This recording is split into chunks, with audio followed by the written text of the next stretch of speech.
नमस्कार दोस्तों। BPSC teacher recruitment में डेली आप देखते हैं कि कैबिनेट्स में नए नए संशोधन किए जा रहे हैं। इससे छात्रों में काफ़ी आक्रोश है, क्योंकि जैसे जैसे दिन बीत रहा है वैसे वैसे नए गाइडलाइन बिहार सरकार की तरफ से जारी किया जा रहा है। कल पुनः एक नया गाइडलाइन बिहार सरकार की ओर से कैबिनेट से पास हुआ है। उस गाइडलाइन के बारे में हम विस्तार पूर्वक डिस्कस करेंगे कि क्या इस नई गाइडलाइन से किन छात्रों को फायदा होगा, किन को नुकसान होगा। क्या बिहार सरकार में जो नई गाइडलाइन कैबिनेट से पास की जा रही है, इसके क्या कारण क्या एग्ज़ाम में डिले होगा, या जो शिक्षक पहले से हैं जो बिहार सरकार की सेवा दे रहे हैं उन पर इन नए नियमों का कितना असर होगा। इन सभी विषयों पर हम इस वीडियो के माध्यम से डिस्कस करेंगे और ये काफ़ी महत्वपूर्ण विषय है, इसलिए आप मेरा पूरा वीडियो ज़रूर देखिएगा, क्योंकि इस वीडियो में हम वो सभी टॉपिक्स पे आपके साथ डिस्कस करेंगे जो आपके मन में डाउट्स है। सबसे पहले मैं आपको ये चीज़ बता दूं, बिहार सरकार का जो फॉर्म है जो बीपीएससी के पोर्टल पे 15 जून से अप्लाई हो रहा है और लास्ट जो डेट है वो 12 जुलाई है। सबसे पहला चीज़ मैं आपको क्लियर कर दूं कि वो सभी छात्र जो पहले से राज्य सरकार में सेवा दे रहे हैं, यानी कि जो कि पहले से टीचर हैं बिहार के अलग अलग स्कूलों में, सरकारी स्कूल में, वो सभी शिक्षक यहाँ पर फॉर्म अप्लाई करेंगे। इसके अलावे जो स्टूडेंट सीटेट पास है या जो भी स्टूडेंट एसटीईटी पास है या टीईटी बीटीईटी पास है, वो सभी छात्र भी यहाँ फॉर्म को अप्लाई करेंगे। और वो भी छात्र फॉर्म को अप्लाई करेंगे जो कि अपियरिंग कैंडिडेट है, लेकिन अपियरिंग कैंडिडेट में उनके साथ एक शर्त ये रखा गया है कि अगर आप डीएलएड या बीएड में अगर आप 21 से 23 सेशन में अभी पढ़ाई कर रहे हैं और साथ में आपने सीटेट का फॉर्म भरा है तो आप भी यहाँ फॉर्म को अप्लाई कर सकते हैं। कल जो संशोधन हुआ है उस संशोधन के बारे में हम लोग आपके साथ डिस्कस करने जा रहे हैं। सबसे पहले मैं आपको बता दूं कि ये संशोधन बिहार के छात्रों के हित में है। मैं आपको बार बार रिपीट कर रहा हूं कि बिहार सरकार को जो गाइडलाइन आ रहा है आज के समय में वो छात्रों के फेवर में नहीं आ रहा है। अगर ये स्टार्टिंग में बिहार सरकार ने क्या किया कि जो शिक्षक हैं पहले से और यानी कि जिन्होंने स्टेट का एग्ज़ाम पास किया या सीटेट का एग्ज़ाम पास किया या शिक्षक है, उनको उन्होंने क्या कराया, आपस में लड़वाया। यानी कहने का मतलब है कि अगर आपने टीटी किया तो फिर से आइए आप मैदान में फिर से एग्ज़ाम दीजिए। बीपीएससी का आप शिक्षक है तो भी आपको देना पड़ेगा। यानी कि छात्रों का जो दौर है एक बार पुनः स्टार्ट हो गया परीक्षा देने का। बहुत सारे छात्र ये सोच रहे थे कि मैंने तो स्टेट पास कर लिया, मैंने सीटेट पास कर लिया, मुझे अब जॉब मिल जाएगी, बट ऐसा बिहार सरकार ने नहीं किया। बिहार सरकार का कहना था कि आप फिर से एक एग्ज़ाम के माध्यम से गुजरिए और वो एग्ज़ाम लेगी बिहार पब्लिक सर्विस कमीशन। अब नया जो संशोधन हुआ है वो संशोधन देखिए आप कितना गलत संशोधन है। मैं गलत क्यों बोल रहा हूँ, सबसे पहले तो मैं आपको कटाक्ष कर दूं कि अभी हमारे जो मुख्यमंत्री है नीतीश कुमार, वो अब पीएम बनने का सपना देख रहे हैं। यानी कि विपक्षी पार्टियों को एकजुट किए वो 23 तारीख को, और वो अब सोच रहे हैं कि अब मैं इंडिया लेवल का लीडर बन जाऊं, क्योंकि मुझे पीएम कैंडिडेट बनना है। मेरे बोलने का सीधा मतलब ये है कि उनकी इच्छा है कि वो प्रधानमंत्री बने और उनकी इच्छा सर्वोपरि है कि वो कोई भी चाहता है आज के समय में कि मैं ज़्यादा से ज़्यादा आगे जाऊं। लेकिन इसका मतलब ये नहीं है कि आप अपने पीएम के लालच में, चाहत में आप इस सीट के लिए जिन्होंने बीपीएससी ने 1,70,000 वैकेंसी निकाली थी, इसको ऑल इंडिया के लिए आपने ओपन कर दिया। मैं बार बार कटाक्ष कर रहा हूं कि वो कौन सा राज्य है। आप खुद मुख्यमंत्री होते हुए आप मुझे स्पष्ट कीजिए कि कौन सा स्टेट है जहां पर आउटसाइडर फॉर्म अप्लाई कर सकते हैं। मेरा बोलने का सीधा मतलब है, मैं बहुत सारे राज्यों के बारे में आपको डिटेल से बताऊंगा जहां का गाइडलाइन क्या है, लेकिन बिहार एक ऐसा स्टेट है जो यहाँ के लोगों को तो जॉब नहीं देता है, लेकिन बाहर के लोगों को यहाँ पर बुलाकर जॉब देने का काम करता है। चाहे वो जूनियर इंजीनियर का एग्जाम था, चाहे वो आपको शिक्षक बहाली का एग्जाम हो, चाहे बिहार की कोई भी वैकेंसी हो, चाहे वो बिहार पुलिस हो, आप देखिएगा कि ज्यादा से ज्यादा संख्या में बच्चे बाहर के यहाँ आ रहे हैं। चाहे वो जनरल कैटेगरी के मेल के सीट पे हो, चाहे जनरल के फीमेल के सीट पे हो, ज्यादा से ज्यादा लड़के लड़कियां आउटसाइडर बिहार में जॉब करने के लिए आ रहे हैं और उनको सफलता मिल रही है। अब आप देख लीजिए 1,70,000 रिक्तियां टोटल निकाली गई है, जिसमें से 85,000 रिक्तियां जो है वो जनरल कैटेगरी के लिए आरक्षित रहे, जनरल कैटेगरी के लिए ओपन रहेगा। मेरे बोलने का मतलब सिर्फ इतना है कि जनरल कैटेगरी में आपको जो महिला और पुरुष दोनों के लिए जो सीट रखा गया है वो सीट ओपन हो गया बिहार में टीचर के लिए, यानी 85,000 जो रिक्तियां हैं उसके लिए अब बिहार के बाहर के छात्र भी आवेदन करेंगे और उम्मीद है कि वो ज्यादा से ज्यादा छात्र वो फिर बिहार में आएंगे जॉब करने के लिए। बिहार के बच्चों को तो एक तरफ जॉब दे नहीं रही है सरकार, दूसरी तरफ बिहार के बाहर के बच्चों को बुलाकर यहाँ पर जॉब दे रही है। तो ये करना बिल्कुल ही गलत है। पहले अपने घर को देखिए फिर बाहर को देखिए, लेकिन बिहार सरकार का रवैया बिल्कुल सही नहीं है। नए नए गाइडलाइन आ रहे हैं, नया नया तर्क देते हैं। शिक्षा मंत्री का ये बयान कि बिहार में वैसे छात्र हैं ही नहीं, गुणवत्ता वाले छात्र जो पास कर पाते हैं। मेरा कहना है कि आप समय पर एग्जाम लेकर देखिए, फिर आपको समझ में आएगा कि बिहार के बच्चों में गुणवत्ता है या नहीं है। आप तो खुद स्लो मोशन में चलते हैं, बार बार नए नए कैबिनेट से नए नए संशोधन करते हैं और बिहार के बच्चों को बोलते हैं। बिहार के बच्चे में अगर टैलेंट नहीं रहता तो आज के डेट में यूपीएससी के टॉप 10 में बिहार के कितने बच्चे सेलेक्ट हुए हैं, शिक्षा मंत्री खुद जाकर वो देख सकते हैं। ये चीज बोलना कि बिहार के बच्चों में गुणवत्ता नहीं है, उनके बच्चे के कारण सीट फुल नहीं होगा, आप मौका देकर देखिए, फिर आपको पता चलेगा कि 1,70,000 सीट भी कम पड़ जा रहे हैं, इतनी बेरोजगारी है। अब आपको मैं मेन टॉपिक पे आ रहा हूं। मैं बोलना चाह रहा हूं कि सभी छात्र बिहार के जितने भी छात्र हैं, चाहे वो किसी भी डिपार्टमेंट की तैयारी कर रहे हैं, यहाँ पर आप लोग मांग कीजिए सरकार से कि 90% बिहार के छात्रों को आरक्षण दिया जाए, यानी कि डोमिसाइल सिस्टम लागू किया जाए। ये बात मैं इसलिए बोल रहा हूँ कि हर स्टेट का अपना एक गाइडलाइन होता है, जहाँ पर बाहर के बच्चों को नौकरी से रोकने के लिए नए नए नियम बनाए जाते हैं। आप देख सकते हैं कि यूपी में दूसरे राज्यों के अभ्यर्थी को, अब आपको मैं बारी बारी से हर स्टेट का मैं यहाँ पर गाइडलाइन दिखाता हूँ कि क्या क्या गाइडलाइन है। यूपी की मैं बात कर रहा हूँ, यूपी में दूसरे राज्य के उन अभ्यर्थियों को, मतलब अगर आप यूपी में शिक्षक बनना चाहते हैं तो मिनिमम 5 साल आपको यूपी में रहना होगा, यानी कि अगर आप 5 साल से यूपी में हैं तब ही आप यूपी में शिक्षक बन सकते हैं। उत्तराखंड में क्लियर कट बताया गया है कि ग्रुप सी के लिए वही बच्चे अप्लाई करेंगे जिन्होंने 10th और 12th उत्तराखंड से किया है। मैं बार बार रिपीट कर रहा हूं कि हर राज्य क्या करते हैं, बाहर के बच्चे को रोकने के लिए एक नया नियम लगाते हैं जिससे बाहर के बच्चे उस राज्य में नौकरी ना कर सके। अब कोई स्टूडेंट उत्तराखंड में से अगर 10th और 12th करेगा तभी जाकर वो वहां पर जॉब कर सकता है।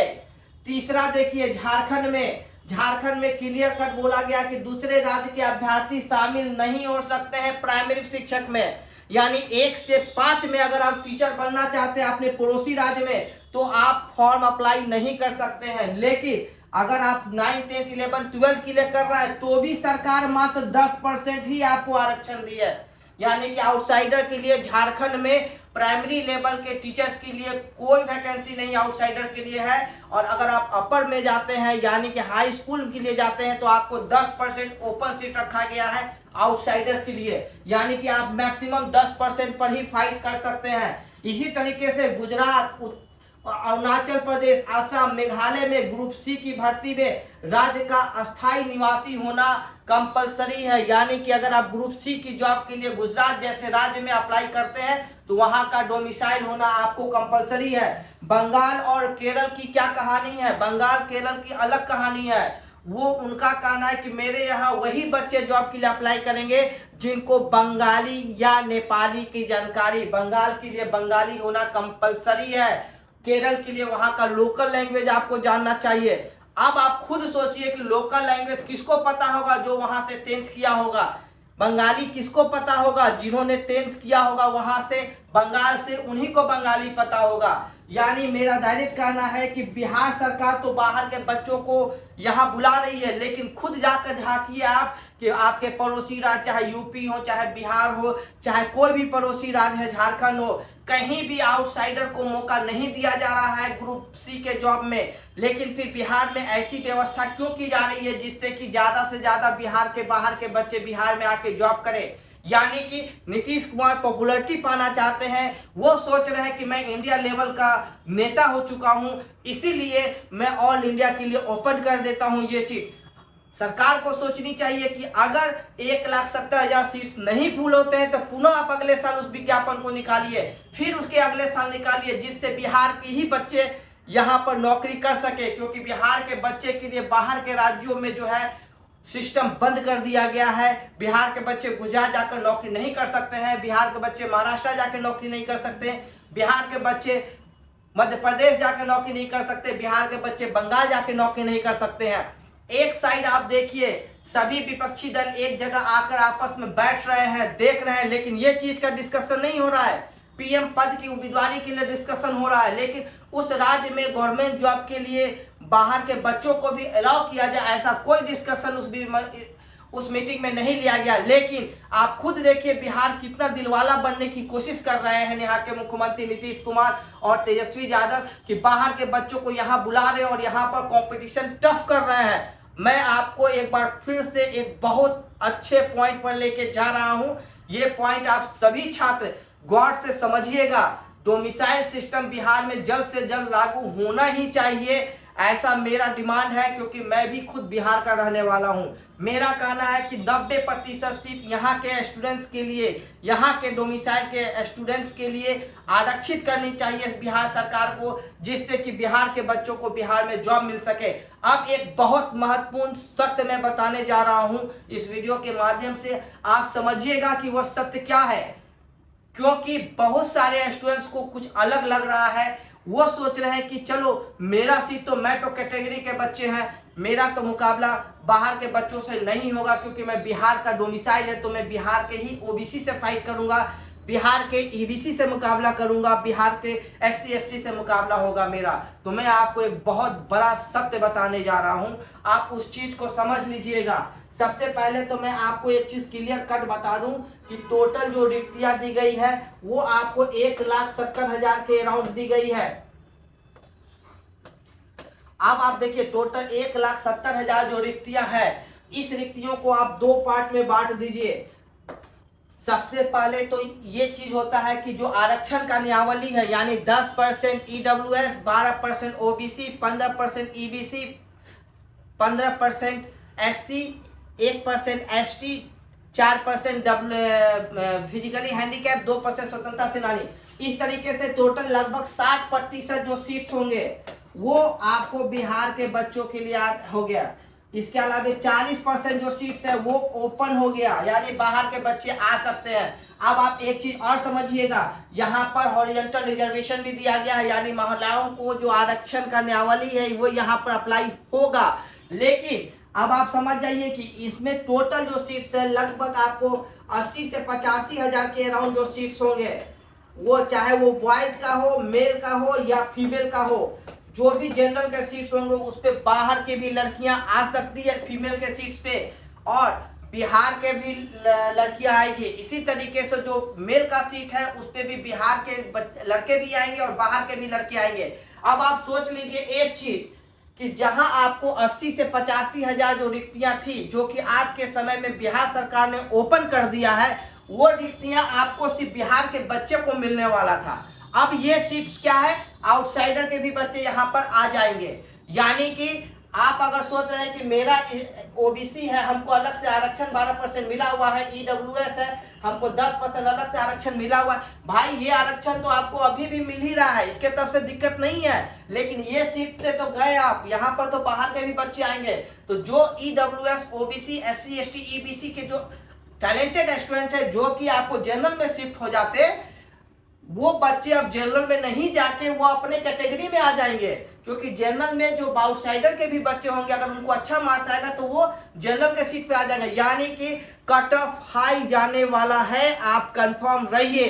खासकर सोशल साइंस और कंप्यूटर साइंस के जो भी छात्र हैं उनके लिए कट ऑफ हाई रहेगा, आप एकदम निश्चिंत रहिए। प्राइमरी का बात है तो प्राइमरी में जो सीट्स है उसके लिए काफ़ी टफ कंपटीशन होगा, इसमें कोई दो मत नहीं है, क्योंकि बिहार सरकार ने सीट्स ओपन कर दिया है। ऑल इंडिया पे जनरल की जो सीट्स है वो मोस्टली सीट्स आपको आउटसाइडर के द्वारा भरा जाएगा, और जो कैटेगरी की सीट्स है वो सभी सीट्स बिहार के बच्चों के लिए आरक्षित होगा। लेकिन ओवरऑल नुकसान सिर्फ और सिर्फ बिहार के सभी आरक्षित वर्ग के श्रेणी के छात्रों को होने जा रहा है। आप सभी छात्र ये बात समझ लीजिए कि जो कट ऑफ पहले 50% जाने वाला था, वो कट ऑफ बढ़ के, अगर मैं सपोज मान लेता हूं कि आपका 50% कट ऑफ रहा था, वो कट ऑफ बढ़ के अब 55 से 57% तक जा सकता है। कहने का सीधा मतलब है कि आपका कट ऑफ बिहार सरकार के नए नियमावली के अनुसार हाई जाएगा, इसमें कोई दो मत नहीं है। आप अपना प्रिपरेशन कीजिए, क्योंकि ये सरकार कोई भी सरकार है, इसके बारे में कुछ भी बोलना उचित नहीं होगा, क्योंकि डेली नए नए गाइडलाइन आते हैं बिहार सरकार के। इसीलिए अब नया क्या गाइडलाइन आएगा आप ये चीज सोच लीजिए। हाँ, एक चीज और हो सकता है, मैं बार बार रिपीट कर रहा हूं, संभावना है, आप मेरे इस चीज को 100% कंफर्म मत मानिएगा, क्योंकि मैं संभावित बोल रहा हूं कि 12 जुलाई का जो डेट है मोस्ट प्रोबेबल है कि वो 10 से 12-15 दिन तक उसको बढ़ाया जाए फॉर्म अप्लाई करने का, क्योंकि बीच में फॉर्म के भरने के बीच में सरकार ने कैबिनेट से बहुत सारे संशोधन किए हैं। इसी कारण से हो सकता है कि लास्ट डेट जो है वो 10 दिनों के लिए, 15 दिनों के लिए फॉर्म अप्लाई करने का वो बिहार पब्लिक सर्विस कमीशन की तरफ से बढ़ाया जाए, लेकिन ये ऑफिशियल अपडेट नहीं है। इसीलिए आप अपना फॉर्म भर लीजिए, सर्वर स्लो हो सकता है, फॉर्म को भरना स्टार्ट कर दीजिए, बाद में कुछ अगर टेक्निकल एरर आ जाएगा तो इसके लिए कोई जिम्मेवार नहीं होगा। आप अपना फॉर्म भर लीजिए और अपनी तैयारी कीजिए, पहले से बुलंद तैयारी कीजिए। इसीलिए क्योंकि पहले से बुलंद की मैं बात इसलिए बोल रहा हूं क्योंकि आपको पता ही होगा कि कंपटीशन अब टफ होने वाला है, इसलिए मैं आपको बार बार रिपीट कर रहा हूं कि अब पहले वाली बात नहीं है कि बहुत इजी वे में आप ये समझ लीजिएगा कि आपको कम मार्क्स भी आ गया तो आप आराम से एग्जाम को पास कर लीजिएगा, ऐसी बात नहीं है। दूसरा एक महत्वपूर्ण मैं बात जाते जाते मेरे बहुत सारे फ्रेंड्स का कहना था कि सर मुझे ये चीज़ बताइए कि कोई भी वैकेंसी अगर लेटेस्ट वैकेंसी आती है तो मुझे अपडेट मिलने में समय लगता है, तो मैं आपको जाते जाते मैं बता दूं, आप coachingdetail.com पोर्टल के माध्यम से आप जो भी लेटेस्ट वैकेंसी बिहार के अन्य बिहार राज्य या बिहार के बाहर का कोई भी स्टेट हो या सेंट्रल गवर्नमेंट वैकेंसी हो, डिफेंस वैकेंसीज हो, सभी वैकेंसी का अपडेट आप कोचिंग डिटेल के माध्यम से जान सकते हैं। मैं आपको क्लियरली बता दूं, आप देख रहे हैं मेरे ऑफिशियल साइट यहाँ पर जो है coachingdetail.com, ये ऑफिशियल वेबसाइट है कोचिंग डिटेल का। यहाँ से आप जॉब्स वाले पार्ट पे क्लिक कीजिएगा, जैसे ही जॉब्स पार्ट पे आप विजिट कीजिएगा, इसके बाद आपको बहुत सारे जॉब्स जो रिसेंट जॉब्स है, जो रिसेंट पोस्ट हुए हैं, वो सभी आपको यहाँ पर दिखेंगे। आपको एज फॉर एग्जांपल अगर आपको अपने स्टेट का देखना है, बिहार का job, Chhattisgarh job, Delhi job, Gujarat, Himachal, Maharashtra, Madhya Pradesh, इस तरीके की एक लंबी जॉब की लिस्ट होगी। आप जिस भी सेक्शन में जाना चाहते हैं वो सेक्शन में जाके आप लेटेस्ट जॉब देख सकते हैं। जैसे मैं बिहार में अभी जाकर देख रहा हूं और मैं सर्च कर रहा हूं, तो बिहार की जो भी लेटेस्ट वैकेंसी है यहाँ पर आपको स्क्रीन पे दिखने को मिल जाएगी। एज पर एग्जाम्पल आपको पता है कि बिहार पुलिस की वैकेंसी आ चुकी है, तो आप बिहार पुलिस पे क्लिक करके आप बिहार पुलिस के बारे में पूरा डिटेल इंफॉर्मेशन देख सकते हैं कि बिहार पुलिस के लिए क्या क्राइटेरिया रखा गया है, लास्ट डेट क्या है, कब से फॉर्म भराएगा, कब तक फॉर्म भर सकते हैं बच्चे, क्या क्या नोटिफिकेशन है, अप्लाई कैसे करेंगे। इसके अलावा हेल्प के लिए यूट्यूब चैनल्स पे जो कोचिंग डिटेल का जो वीडियोस है उसका भी आप हेल्प ले सकते हैं कि जो भी डाउट्स होगा आप वो डाउट्स भी पूछ सकते हैं कोचिंग डिटेल के माध्यम से कमेंट बॉक्स में जाके। और इस तरीके से आप इसके बारे में पूरा डिटेल इंफॉर्मेशन ऑफिशियल साइट पे भी जा सकते हैं, नोटिफिकेशन भी आप देख सकते हैं और अप्लाई नाउ भी आप कर सकते हैं। तो ये कोचिंग डिटेल का जो जॉब पार्ट है ये काफी हेल्पफुल पार्ट है उन सभी छात्रों के लिए जो कि रिसेंट जॉब्स के लिए सर्च कर रहे हैं, गवर्नमेंट जॉब के लिए कहां पर कितनी रिक्तियां हैं। जाते जाते मैं एक चीज और आपको बता दूं, अगर आप किसी कॉम्पिटिटिव एग्जाम की तैयारी कर रहे हैं, चाहे वो कॉम्पिटिटिव हो या एकेडमिक हो, आपको अगर कोचिंग्स के बारे में सर्च करना हो तो आप कोचिंग डिटेल का हेल्प ले सकते हैं। कोचिंग डिटेल का सीधा कहना है कि सर्च कोचिंग कंपेयर कोचिंग, यानी कि आप कोचिंग अपने नियर बाय में, अपने शहर में जिस भी लोकेशन पे आप कोचिंग सर्च करना चाहते हैं, कोचिंग को सर्च कीजिए।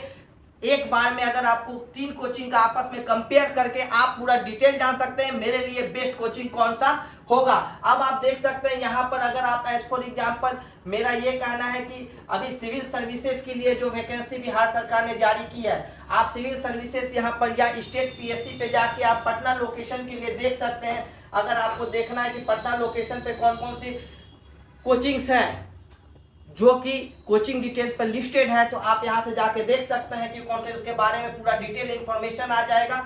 आप यहां से देख सकते हैं परफेक्शन, आईएएस, चाणक्य, इस तरीके के जो कोचिंग्स हैं उनके बारे में पूरा डिटेल इंफॉर्मेशन आएगा। एक बार में आप 3 कोचिंग्स को चाहिएगा तो वो 3 कोचिंग्स को आपस में आप कंपेयर भी कर सकते हैं। इस तरीके का जो है ये फर्स्ट वेबसाइट है जो इतने अच्छे से आपको इंफॉर्मेशन दी जा रही है। आप देखिए एज फॉर एग्जाम्पल, आपको यहाँ पर अगर आपको कंपेयर करना है तो आप 3 कोचिंग को सेलेक्ट करके आपस में कंपेयर कर भी सकते हैं और देख भी सकते हैं कि आपके लिए बेस्ट कोचिंग जो है बिहार पब्लिक सर्विस कमीशन या यूपीएससी के लिए, सिविल सर्विसेज के लिए कौन सा होगा।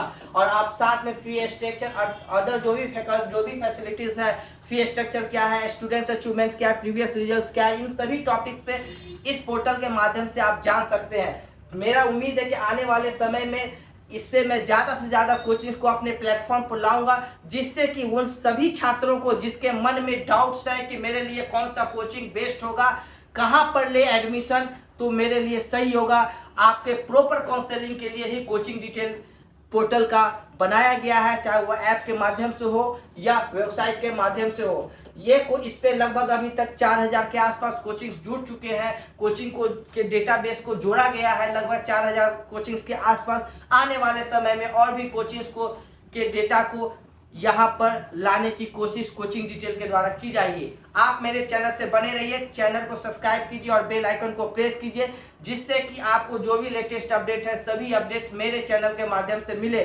और ज़्यादा से ज़्यादा शेयर कीजिए कि कोई इतना सटीक अपडेट किसी भी यूट्यूब चैनल पर अवेलेबल नहीं है।